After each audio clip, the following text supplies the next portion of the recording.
What's up, guys? It's Woody King again.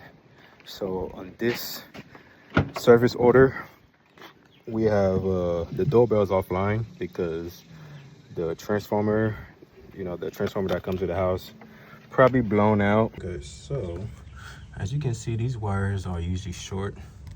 I'm not a big fan when they use these wires, but I like to use the 18-2 wires because they are better option. Now what I'm gonna do is I need to extend these wires because they won't, if I go like this, they won't fit properly on this back plate. So I'm gonna extend the wires real quick. Okay, so what I did was I twist the blues together and the oranges together, and I'm gonna make the orange my negative wire and the blue my positive. So polarity doesn't really matter here because it's not really high voltage and it's very low voltage, so you don't have to worry about polarity, which wire is positive or negative. Just keep in mind, whatever you do on this side, just make sure you do it on the other side. So if you make this orange negative here, then when you go up in the attic, make sure this orange is also negative because you don't want to flip flop. Now that I have my wires taped so they don't touch each other, I don't have wire nuts. I prefer to use electrical tape because it gives me more room to play with. It's not bulky. So the next thing I'm gonna do is I'm gonna add the spacer, so when I put the doorbell is not squeezing the wires into the brick. The spacer allows the wires to have room, so I'm not messing up with any of the electrical flow. All right, so I end up doing a double spacer so I can have it flat instead of at an angle.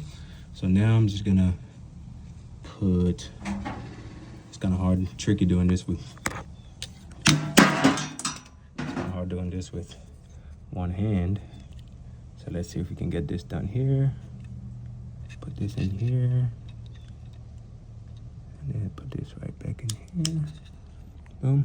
So what I would like to do is, whenever I come right here, I like to fit, kind of like, not screw them, but lightly bend them in here. So whoever come next, let's say they come to service this, they have enough wire to work on. I hate when guys come and make these wires super short.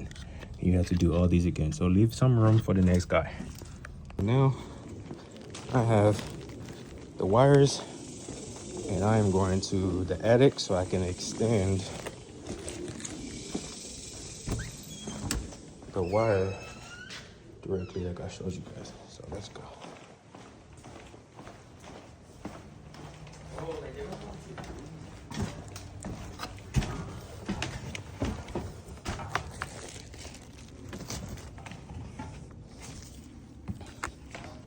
All right, so now we're in the attic, okay?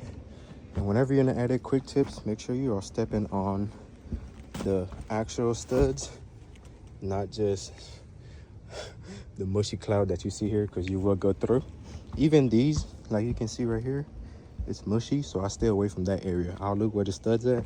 Even though it's covered, I'll still step where I know I can put pressure on it without, because you don't know how long this been here, so it might just collapse and go all the way through. So what I'm gonna do now is use this outlet to get power to the doorbell.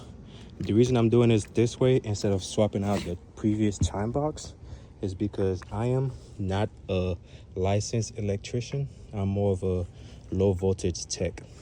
So I've already traced the wire from where it would be at in that chime box, and I've cut the wire. It's actually it's this one right here.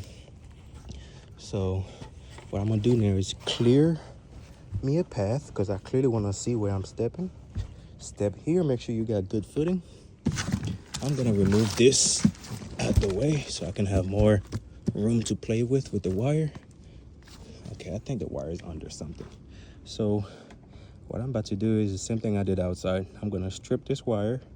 I'm gonna put the blue and blue together, orange together. So I went in attic and I couldn't find the transformer anywhere. They ended up putting it in the garage. The reason I'm like, man, the blue wire I showed you guys, it was still getting power. So when I touched the wire, it was still sparking. Come to find out, this is where they installed the transformer. So I need to remove, oh, whoever did this, that was a horrible job. Look at all that exposed wire. This was a horrible install. Oh, that's a safety hazard. You do not leave exposed wire like this, especially when something like this is pushing that much voltage. Look at that, look at that. I don't even want to touch it. So I'm gonna snip these wires out because I'm no longer gonna need it.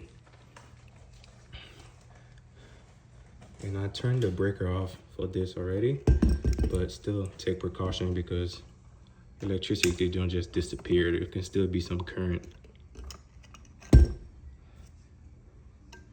I'm just gonna cut this off right here. Boom. Now I can go back and do my work as normal. And I should be able to go in the attic and, well, I won't be able to pull them because they had it wrapped around. Yeah, they got this thing wrapped around, which is goofy, real goofy. So now I'm praying that, see, the thing is, it could be any wire. It's probably one of these wires that's going directly for the doorbell. So what I'm gonna do now is I'm just gonna clip this off so I don't leave any exposed wires, because I no longer need this right now. I'm gonna tuck this back in here. Need to get my light. All right. So now,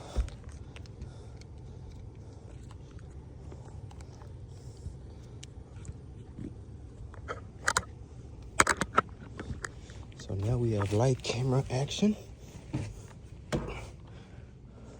Remember, 3-point stands in the attic. If you cannot see a stud, clear out the way so you can see it.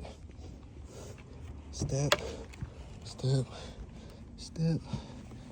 And then right here is where I found the previous wire. So it's going there. So that means this wire right here, nope.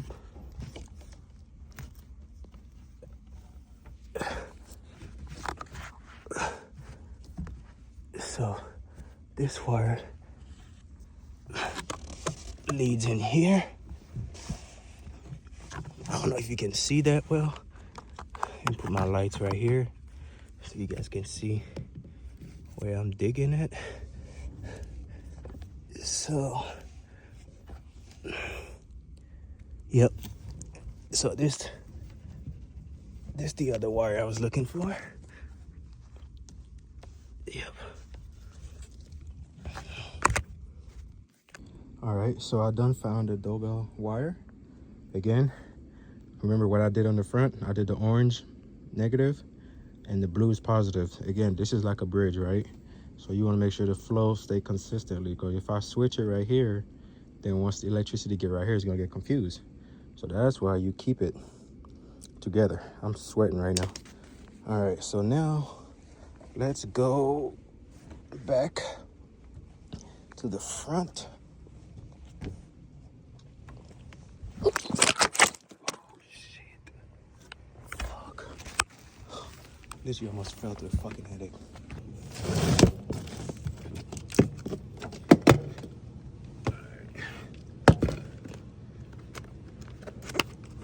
So what I'm doing now is adding a surge protector, and this also allows me to plug multiple items into it. I normally screw these on, but I highly doubt people come up here that often, and it is sitting flat. So we have that there. So what I'm gonna do is cut my wire, sit, nope, do that again, strip. I don't like to use this piece because I just clamped it, so there could be some damaged wire right here. So I like to just hold this, or I'll just use the top part to give me some Do you see that? My hand's shaking right now, guys, because I almost fell. And I hate falling through the attic because it's so scary. So if you see my hand shaking, that's probably why, because I almost slipped because I'm so sweaty. So when I went to put my hand on the stud, my hand kind of slipped. But that's why I preach that three-point connection, because my one hand slipped. I was able to catch myself with my foot and like my arm, my forearm. All right, so for this, all I'm doing is strip a little bit. Strip a little bit right here. And then I'm gonna grab the transformer and then I'm gonna strip a little bit more because I don't like to expose any copper wire at all. It should be, all you should see is just the shield, the cover. Wrong screw. All right, we need a flathead. And then we're gonna tie these in. Actually, it's fine. I'm trying to pay attention to these, but like I said, polarity don't matter. So give it a tug, make sure it's in there tight, and I just plug it up and plug everything back that was plugged in here. And now let's go check our doorbell. Hey guys, so here's a simple fix on the doorbell. One of the little connectors were pushed back. So now we're back in business and we have constant power. It should turn white in a second. Perfect, that means we're back to business. Guys, one thing about the attic, it's freaking hot. So if you don't want to do all this yourself, call me. I'm in DFW, Forney area. I'll get you situated. Like I said, all my jobs I like to do it professionally done. I treat your house like it's my house because I don't do a whack job at my house. So now I'm gonna get some water and we're gonna wait for the doorbell to cut back on.